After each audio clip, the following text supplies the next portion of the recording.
Alleged partnership. Utomi, Falana, others demand Inec chairman Amobiton's resignation. I also think that man should resign. I don't think he has a good agenda. I don't think so.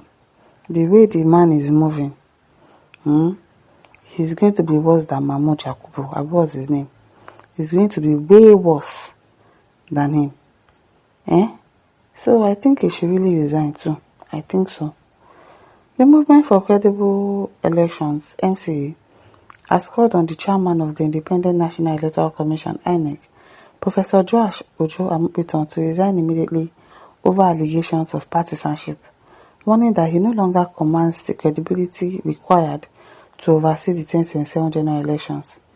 The group, which includes prominent figures such as Dr. Usman Bugaje, Barrister Femi Falana, Dr. Obi Ezekwesili, Comrade Ayuba Waba, Professor Pat Utomi, Hadja Dr. Bilikisu Magoro, and Ambassador Nkoyo Toyo, among others, said the integrity of the electoral body must not be compromised. In a statement issued on Sunday by its media coordinator, Comrade James Ezema, the MCE urged Professor Amobiton to step aside to allow for an independent and transparent investigation into the allegations against him. That's how things are done. If they are accusing you of something, you step down. You let them do their investigation. If they find out that you are not guilty, you go back to your seat. The group also called on the federal government to constitute an impartial panel comprising judicial officers, digital forensic experts, and civil society representatives to ascertain the truth while demanding an end to any form of intimidation or harassment of citizens raising concerns. The integrity of Nigeria's electoral process is at stake, the statement said.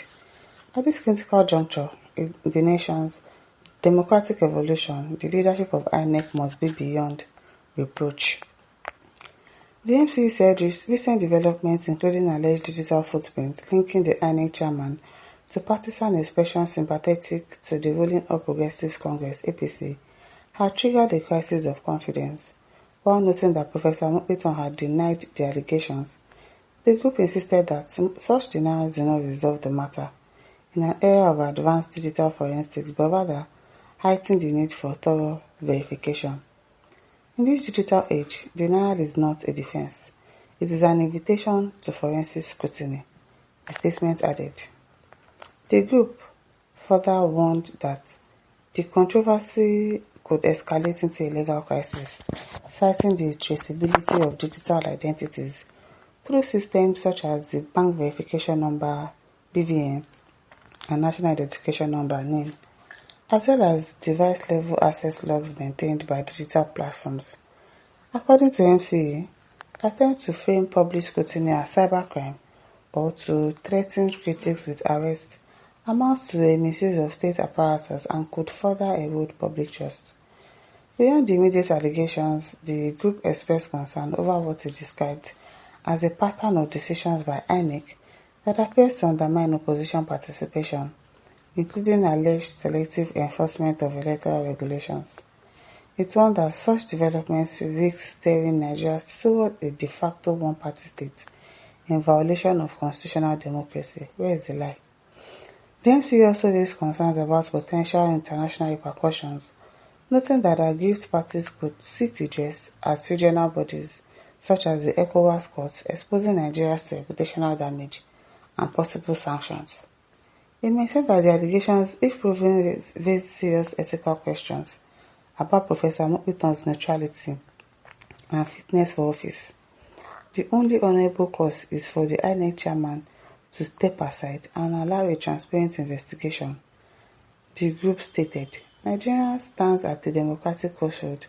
The credibility of its electoral body is central to national stability and the legitimacy of governance. Okay. As Jimmy says, if Amobiton resigns, who appoints the next INEC chairman? You can never be satisfied. The thing is, I don't really know why it is the president that is even picking the INEC chairman. Things are not done that way. Like, why? Why is it the president that would appoint? This appointment of INEC chairman should also be subjected to voting. Like, we should have people that will come, that would give their manifest, like their manifesto and all of those things, debate, and tell us how you are going to be independent when you become the chairman of Inec. Tell us what you are going to do and all of that. And then we'll vote for the person we think is most suitable. I don't know why it has to be the president that is picking the Inec chairman. It is all shades of wrong. There's so many things that need to be changed in this country, in our constitution. That constitution is nothing to write home about. They need to tear it, throw it into the lagoon. They will now do another constitution where all of us will be involved, because the president should not be picking Inec chairman. It is so wrong. It is so wrong.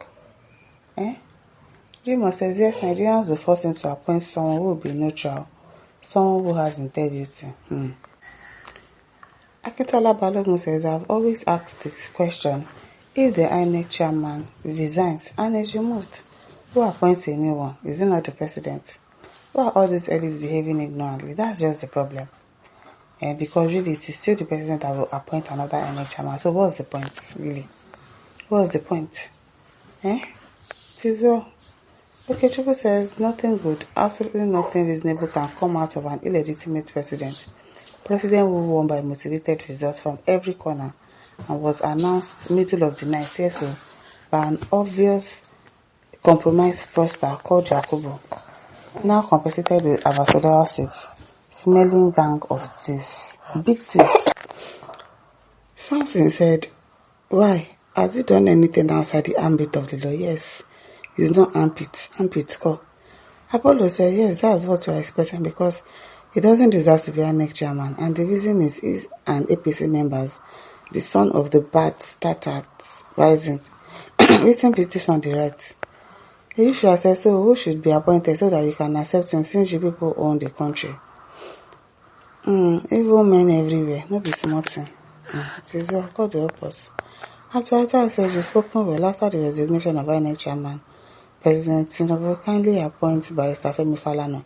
Is it only Femi Falana that is there? You don't see other names there. Did Femi Falana tell you that he wants to become an Inec chairman? He's not even a professor, so why? Why do you think they'll pick him? Maybe come up for road. At the end, it says, resigning is just the proper thing for him to do at this time. Somebody that picked Wike's brother. Wike's brother. What are you picking Wike's brother for? What does Wike brother, what does he do? When did he become a politician that you are picking him to oversee the Inec, this thing in Rivers State? How? The man, they need to remove him, I beg. He's going to compromise, I'm telling you. And listeners, don't forget to like, to share, to subscribe. Thank you for listening. See you some other time. Bye.